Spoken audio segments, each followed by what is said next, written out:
Channel shine award. तो इस video में हम लोग देखने वाले हैं क्लास 12 समाज शास्त्र का चैप्टर 5 सांस्कृतिक विविधता की चुनौतियाँ। तो इस चैप्टर के हम लोग मोस्ट इंपॉर्टेंट दीर्घ उत्तरी प्रश्न उत्तर और लघु उत्तरी दोनों ही देखने वाले हैं इसी वीडियो में। मतलब कि जो भी आपके इस चैप्टर से लघु और दीर्घ बनते हैं वो हम लोग इसी वीडियो में देखने वाले हैं, क्योंकि ज़्यादा है नहीं और जो भी बेसिक्स हैं वो हम लोग सारे कवर कर चुके हैं अपने आती लघु उत्तरी में। और तो फिर इसमें जितने भी आपके इंपॉर्टेंट बनते हैं और सारे कवर कर लेंगे, इसलिए वीडियो को एंड तक देखिएगा। तो चलिए स्टार्ट करते हैं। तो यहाँ पे जो उनका फर्स्ट क्वेश्चन है वो सभी से सबसे ज़्यादा इंपॉर्टेंट क्वेश्चन है। सांस्कृतिक विविधता का अर्थ क्या है? भारत को एक अत्यंत विविधतापूर्ण देश क्यों माना जाता है? सांस्कृतिक विविधता चैप्टर ही है हमारा, सांस्कृतिक विविधता की चुनौतियाँ।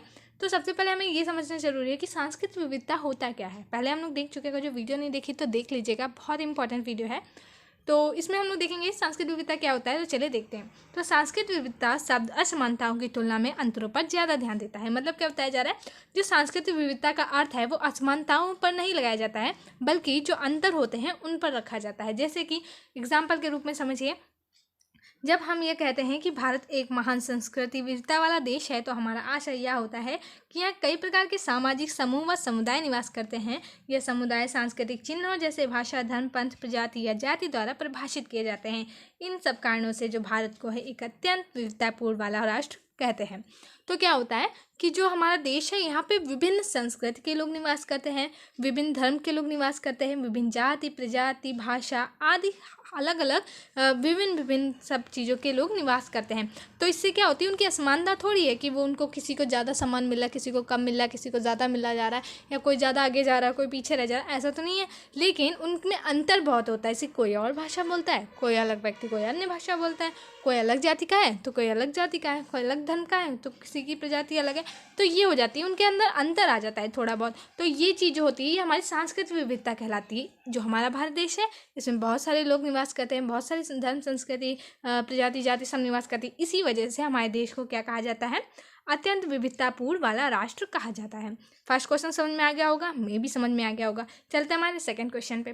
उसके बाद जो सेकंड क्वेश्चन हमारा वो है सामुदायिक पहचान क्या होती है और वह कैसे बनती है। बहुत इंपॉर्टेंट क्वेश्चन है, एनसीईआरटी क्वेश्चन है, आपका पिछली बार पूछा जा चुका है। जो नेक्स्ट ईयर क्वेश्चन मतलब कि पेपर हुआ था उसी में क्वेश्चन आया था। तो ये बहुत इंपॉर्टेंट हो जाता है, नोट्स में लिख लीजिएगा, अच्छे से लर्न कर लीजिएगा। तो जो सामुदायिक पहचान होती है ये क्या होती है, तो देख लेते हैं। सामुदायिक पहचान जन्म व संबंधित होने के भाव पर आधारित होती है, न कि किसी अर्जित योग्यता या उपलब्धि के आधार पर। सिंपल लैंग्वेज में समझिए, जो सामुदायिक पहचान होती है वो आपकी जन्म से होती है। मतलब कि आप जन्म लेते हैं तो आपका ये निर्धारित रहता है, ये आपका एग्जैक्ट आपको पता होता है कि आपने इस जाति में जन्म लिया है, आपका धर्म क्या है, आपकी भाषा क्या है, आप हिंदी बोलोगे या मराठी बोलोगे या गुजराती बोलोगे, क्योंकि वो आपके जन्म पे रहता है। बाद में आप सीखो अलग लैंग्वेज, वो अलग बात है। लेकिन जब आप जन्म लेते हो तो आप उसी फैमिली में के होते हो, किस धर्म के हो, हिंदू में जन्म लिया हिंदू हो गए, मुस्लिम में जन्म लिया है तो मुस्लिम हो गए। इस टाइप से बताया जा रहा है। ये जो सामुदायिक पहचान होती है ये आपकी जन्म से आधारित होती है, इस पर आपका कोई जोर बस नहीं होता। मतलब कि आपको पसंद आ रहा है नहीं पसंद आ रहा है, इससे आपका कोई मतलब नहीं है, बस आपका हो गया तो हो गया। हम यह कहा मतलब, और इसमें क्या होता है, उपलब्धि और योग्यता पर इसका कोई संबंध नहीं होता। मतलब कि जैसे कि अगर जो आप आगे चल के कोई पहचान, जैसे कि पहचान क्या होगी, आप कोई नौकरी करने लगे, आईएएस बन गए, तो वो आपकी अलग पहचान हो जाती है, ठीक है। लेकिन सामुदायिक पहचान आपकी जन्म से आधारित होती है। आगे देखते हैं। या हम क्या हैं इस भाव को परिचित करता है, ना कि हम क्या बन गए हैं, ठीक है। आप लोग पहले से क्या हो ये उसे परिचित करता है, उसे परिभाषित करता है। आप क्या बन गए हो, क्या बनना चाहते हो, इससे उसका कोई ताल्लुक नहीं है। इसकी किसी समुदाय से जन्म लेने के लिए हमें कुछ करना नहीं पड़ता है। वास्तविकता तो यह है कि किसी परिवार अथवा समुदाय या देश में पैदा होने पर हमारा कोई वश नहीं होता। इस तरह की पहचान प्रदत्त कही जाती है, यानी ये जन्म से निर्धारित होती है व संबंधित व्यक्तियों की पसंद या नापसंद से इससे कोई भी सम्मिलित नहीं होता है। तो आई होप आप लोगों को समझ में आ गया होगा कि ये हमारी जन्म से आधारित होती है। इसमें हमें पसंद आ रहा है इस घर में जन्म लेना, नहीं आ रहा है, से कोई प्रॉब्लम नहीं है। वो स्टार्टिंग से आप अपने आप जो है आप उस जगह पे जन्म ले लेते हो, वही आपकी सामुदायिक पहचान बन जाती है। तो ये क्वेश्चन क्लियर हो गया होगा। चलते हैं हमारे नेक्स्ट क्वेश्चन की तरफ। उसके बाद क्वेश्चन है हमारा, राष्ट्र को परिभाषित करना क्यों कठिन है? आधुनिक समाज में राष्ट्र और राज्य कैसे संबंधित हैं? राष्ट्र अलग चीज़ होती है, राज्य अलग चीज़ होती है। राष्ट्र क्या होता है, जब राज्य मिलकर कोई एक समूह बनाते हैं तो वो हमारा राष्ट्र बन जाता है। तो राष्ट्र को परिभाषित करना क्यों कठिन है, हमें सिर्फ यही बताना है यहाँ पे। और जो राष्ट्र और राज्य हैं वो कैसे एक दूसरे से संबंधित हैं।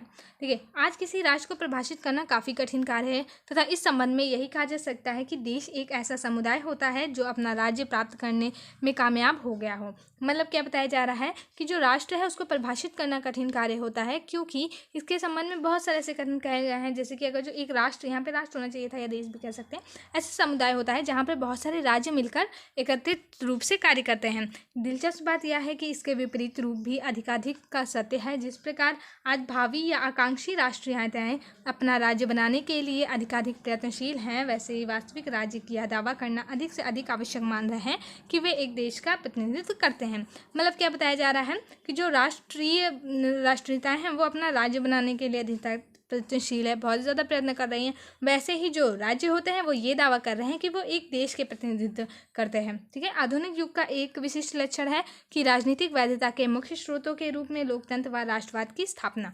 तो अभी आधुनिक युग का एक विशिष्ट लक्षण जो कि बहुत इंपॉर्टेंट है, मेन इंपॉर्टेंट है, वो लक्षण क्या है, एक लोकतंत्र और एक राष्ट्रवाद की स्थापना करना। इसका आशय यह है कि आज एक राज्य के लिए राष्ट्र एक सर्वाधिक स्वीकृत औचित्यपूर्ण जरूरत है, जबकि लोग राष्ट्र की वैधता के चरम स्रोत हैं। अन्य शब्दों में राज्यों को राष्ट्र की उतनी ही या उससे भी अधिक ज़रूरत है जितनी कि राष्ट्रों को राज्यों की है। मतलब कि वो एक दूसरे के पूरक हैं। अगर जो राज्यों को राष्ट्र की ज़रूरत है तो राष्ट्रों को भी राज्यों की ज़रूरत है। तो ये था हमारा क्वेश्चन, मे भी आप लोगों को समझ में आया होगा। आगे बढ़ते हैं, ये जो छोटा सा क्वेश्चन है, राज्य अक्सर सांस्कृतिक विविधता के बारे में शंकालु क्यों होते हैं। ये क्वेश्चन इंपॉर्टेंट है, बहुत इजी है, क्योंकि जो हमारा राज्य होता है ना उसमें सांस्कृतिक विविधता की वजह से कई समस्याएं उत्पन्न होती हैं। क्षेत्रवाद की, जातिवाद की, संप्रदायवाद की, जातिवाद की, ऐसी बहुत सी समस्याएं उत्पन्न हो जाती है, जिसकी वजह से जो हमारा राज्य संस्कृति विविधता के प्रति क्या होता है, शंकालु होता है। ये क्या है, क्षेत्रवाद, संप्रदायवाद, जातिवाद, ये हम लोग बहुत बार डिस्कस कर चुके हैं, बहुत इंपॉर्टेंट। ये आपके एग्जाम में अधिकतर बनता है 2 मार्क्स में, 1 मार्क्स में, इसलिए आपको ये अच्छे से आना चाहिए। और ये कभी कभी आपका दीर्घ में भी आ जाता है, तो कि जब आपको इसमें बहुत ही ज़्यादा लिखना होता है, इसीलिए आप लोग बहुत अच्छे से लर्न करेगा। क्षेत्रवाद, संप्रदायवाद, जातिवाद, ये हम लोग बहुत ही बार दे चुके हैं, इसलिए ये बहुत इंपॉर्टेंट है। उसके बाद क्वेश्चन आ जाता है हमारा, क्षेत्रवाद क्या है, आमतौर पर यह किन कारकों पर आधारित है। अभी हमने देखा क्षेत्रवाद बहुत इंपॉर्टेंट है। अब आपको पता करना है क्षेत्रवाद आखिर होता क्या है। तो क्षेत्रवाद क्या है, क्षेत्रवाद किसी राज्य के विभिन्न क्षेत्रों के नागरिकों की एक संकुचित धारणा है, जिसके कारण किसी क्षेत्र विशेष के व्यक्ति राष्ट्र की अपेक्षा अपने ही क्षेत्रों के हितों व स्वार्थों की पूर्ति का मांग करने लगते हैं।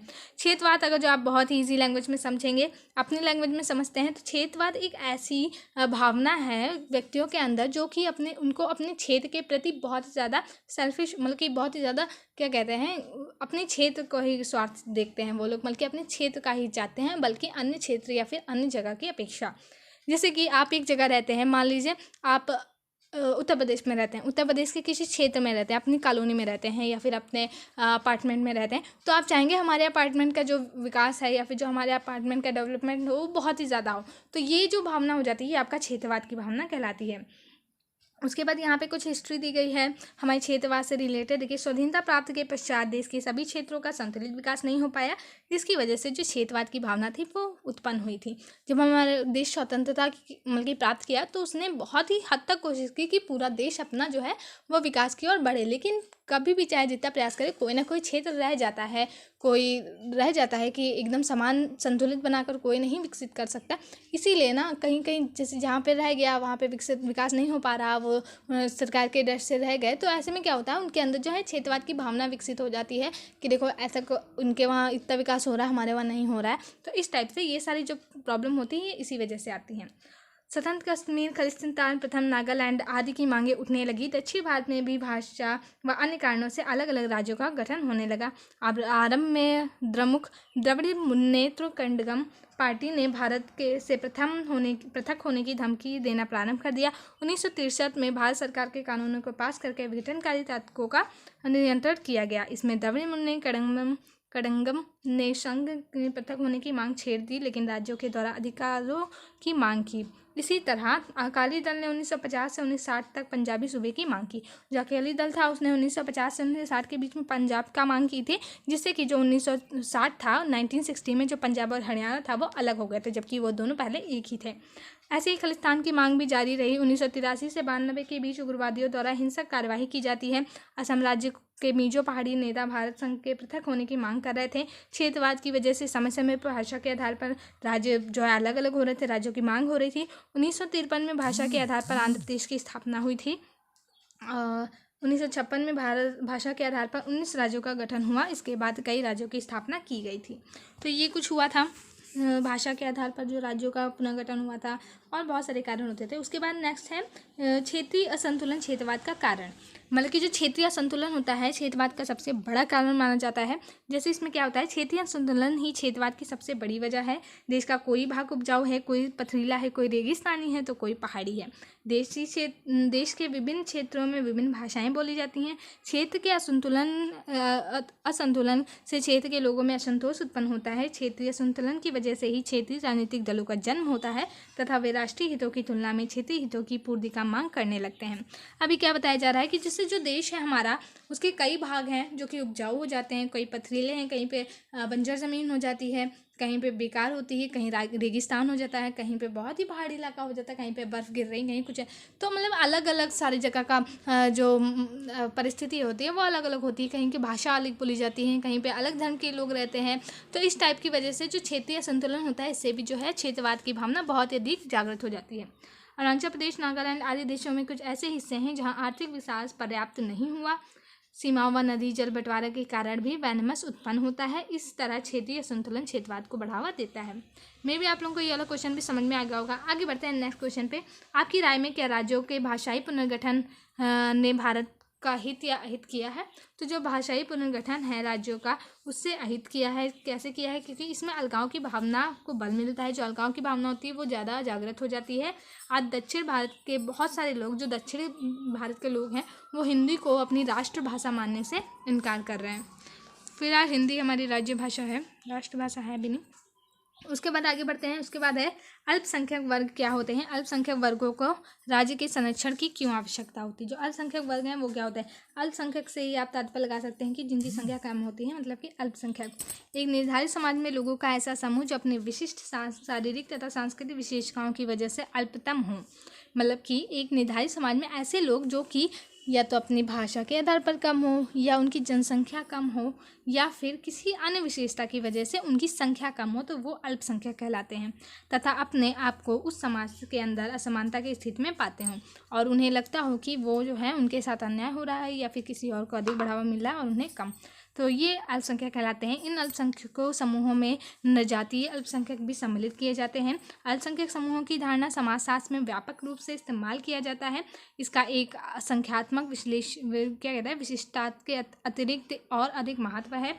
अल्पसंख्यक वर्ग के सदस्य एक सामूहिकता का निर्माण करते हैं। इन वर्गों में अपने समूह के प्रति एकात्मा, एकजुटता व उससे संबंधित होने पर प्रबल भाव होता है। तो ये कुछ होता है अल्पसंख्यक से। आई होप आप लोग समझ आया होगा। इसके बाद वाला क्वेश्चन जो है वो बहुत ही इंपॉर्टेंट है। संप्रदायवाद या सांप्रदायिकता क्या है? ये आपका क्वेश्चन बहुत ही बार आ चुका है। आप लोगों ने अगर जो कभी प्रीवियस ईयर क्वेश्चन पेपर देखे होंगे तो देखा होगा, जो सांप्रदायवाद है या सांप्रदायिकता है, ये बहुत बार पूछा जा चुका है। तो चलिए देखते हैं संक्षेप में सांप्रदायिकता का तात्पर्य, मतलब कि जो सांप्रदायिकता होती है ये क्या होता है। तो अपना धर्म मानने वालों को अपना मित्र व अन्य धर्म व संप्रदाय मानने वालों को अपना शत्रु समझना ही सांप्रदायवाद कहलाता है। मतलब कि अपना धर्म, अपना जाति, अपना अपना करने वाला जो भावना होती है ना, यही संप्रदायवाद कहलाती है।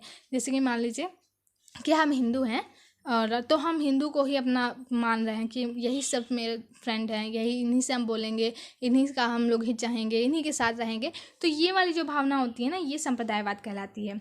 भारत में बहुत लंबे वक्त से विभिन्न धर्मों में अनुयायी साथ रहते लेकिन कालांतर में भारतीय समाज में कई कुरीतियाँ तथा बुराइयों के साथ धार्मिक कट्टरता भी जन्म लिया है, जिसके फलस्वरूप धार्मिक क्षेत्र में व्याप आपसी सहिष्णुता खत्म हो गई है और समय समय पर सांप्रदायिक दंगे होने लगे हैं, जिनका समाज की शांति भंग होने लगी है। दो संप्रदायों अपने असहिष्णुता व्यवहार की वजह से झगड़ने लगे हैं। शत्रु का संघर्ष, अकालियों तथा निरंकारियों का संघर्ष, सनातनी व आर्य समाजियों की रस्सीकसी इसी के मुख्य उदाहरण है। मतलब कि ये सब जो होता है जाति के आधार पर, धर्म के आधार पर, तो यही सारा कुछ संप्रदायवाद के अंतर्गत आता है। उसके बाद है भारत में सांप्रदायिकता के प्रमुख कारण क्या होता है। पहला कारण है कट्टरपंथी धर्म व संप्रदायों का उदय। तो भारत में विभिन्न कालों तथा परिस्थितियों में कई गुरु व धर्म प्रचारक हुए, जिन्होंने भगवत प्राप्ति के लिए नए मार्गों का अवलंबन किया है, उनके अनुयायियों ने उसे नया पंथ स्वीकार किया। धीरे धीरे समाज के कई शक्तिशाली संप्रदाय बन गए और धार्मिक कट्टरता को अपने संप्रदाय के संगठन का आधार मानकर अपने अनुयायियों को एक विशिष्ट तरह के जीवन व्यतीत करने का आग्रह करने लगे। इसी वजह से सांप्रदायिक दंगे होने लगे। सेकेंड पॉइंट आ जाता है हमारा, विभिन्न संप्रदायों को आपसी सहिष्णुता के विचार। थर्ड है लोगों की अशिक्षा व अज्ञानता। सबसे बड़ा जो मेन कारण होता है वो लोगों की शिक्षा और अज्ञानता होता है कि लोगों को लगता है कि हम इस जाति के हैं तो हमें इस जाति से ही बोलना चाहिए या इसी का ही चाहना चाहिए, वो जाति हमारा दुश्मन है और यही जाति हमारा क्या कहते हैं फ्रेंड है या फिर हमारा मित्र है। तो ये चीज़ बहुत ही गलत होती है। उसके बाद नेक्स्ट है हमारा भारत में सांप्रदायिकता रोकने के उपाय। क्या कर सकते हैं जिससे कि हमारे भारत में जो सांप्रदायिकता की भावना है वो रुक जाए। तो भारत में सांप्रदायिकता बहुत शीघ्रता से फैल रही है, इसे रोकने के कई उपाय हैं। पहला है ऐसे राजनीतिक दलों को मान्यता खत्म कर दी जाए जो सांप्रदायिकता का प्रचार करते हैं। सबसे पहले तो यही करना चाहिए कि जो सांप्रदायिकता का प्रचार करते हैं, भेदभाव करते हैं, धर्म के आधार पर मतलब भेदभाव करते हैं, उनको ऐसे राजनीतिक दलों की मान्यता ही खत्म कर देनी चाहिए। सेकेंड पॉइंट है ऐसे पुलिस कर्मचारियों को दंड दिया जाना चाहिए जो सांप्रदायिक दंगों के प्रत्यक्ष तथा परोक्ष रूप से दोषी पाए जाते हैं। स्कूलों की शिक्षा सामग्री में सांप्रदायिक अभिमुखी तत्वों का उन्मुखन करना चाहिए। मतलब कि जो स्कूलों में कभी कभी देखा है ऐसे आ जाता है, कभी कभी ऐसे शिक्षा दे दी जाती है जिससे कि जो बच्चे होते हैं उनमें भी ऐसी द्वेष भावना उत्पन्न हो जाती है। तो ये सबसे पहले इससे खत्म करना चाहिए। दूरदर्शन तथा आकाशवाणी पर सांप्रदायिक विचारों के प्रसारण पर रोक लगाई जानी चाहिए। क्योंकि जो सांप्रदायिकता का प्रचार किया जाता है उसे पूर्णतः रोक देना चाहिए, चाहे वो बाहर हो, समाज में हो, हमारी टीवी पे आ रहा हो, दूरदर्शन टीवी होती है वही, आकाशवाणी रेडियो वगैरह पे आ रहा हो, इस सबको रोकना चाहिए। समाचार पत्र आदि ऐसे विचारों व समाचारों को प्रकाशित नहीं किया जाना चाहिए जिससे सांप्रदायिक विशेष फैलने की संभावना हो। तो ऐसा कुछ कर सकते हैं हम लोग ताकि जो सांप्रदायिकता की भावना ना फैले और हम लोग भी अपने आप में जागरूक बने कि नहीं सारे लोग हमारे मतलब कि मित्र होते हैं, कोई भी हमारा दुश्मन नहीं है, सभी साथ में रहते हैं, सभी को साथ में जाना है। एक देश में निवास करते हैं तो सभी को संगठित होकर ही रहना चाहिए, तभी हमारा देश जो है आगे प्रगति की ओर बढ़ सकेगा। तो आई होप आप लोगों को ये चैप्टर समझ में आया होगा। सांस्कृतिक विविधता की चुनौतियाँ, इससे ज़्यादा आपका इस चैप्टर में कुछ नहीं आता है और ये चैप्टर बहुत ही ईजी है, बहुत ही अच्छा है, इससे क्वेश्चन भी बहुत ही सारे बनते हैं। तो वीडियो अच्छी लगी तो प्लीज़ से लाइक करिएगा। तो चलिए मिलते हैं नेक्स्ट वीडियो में नेक्स्ट चैप्टर के साथ, और बाकी कमेंट करके ज़रूर बताइएगा कैसा लगा आपको ये क्वेश्चंस और समझ में आए या नहीं आए सारा कुछ। तो चलिए मिलते हैं नेक्स्ट वीडियो में, बाय।